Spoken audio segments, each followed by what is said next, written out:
Niin varmaan otat. Jesse, kun se tulee siitä Jeesuksesta. Tai Mooses, kun se tuli kans siinä Kaisakorissa. Kiitos, yksi nimi jokaiselta. Filippi.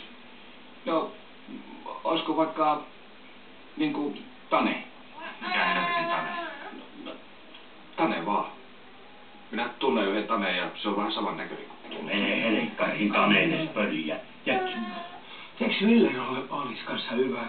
Kato, kerrankin kun te... Olettako te hulluja? On siinä mulla nimet. Jeesus, joku Tane vaan teks Villeri. Voi perkele teidän kanssa. Mutta minulla on hyvä nimi. Minä olen ajatellut asiaa. Miten olisi Urho? Se on semmoinen sankarin nimi. Kekkosenkin oli Urho. Ja tästä meidän Urhosta tuleekin sitten oikein presidentti.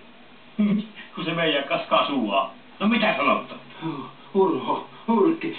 Eikö aikoinaan ollut semmoinen tissilästi, jonka nimi oli... Turpa kiinni! Älä halveksi nimiä. No, kelepaako se? No Urkki, kelepaa. Hyvä. Pankaa kädet tähän näin. Olkoon sinun nimi siis Urho, jota voi kutsua myös Urkiksi.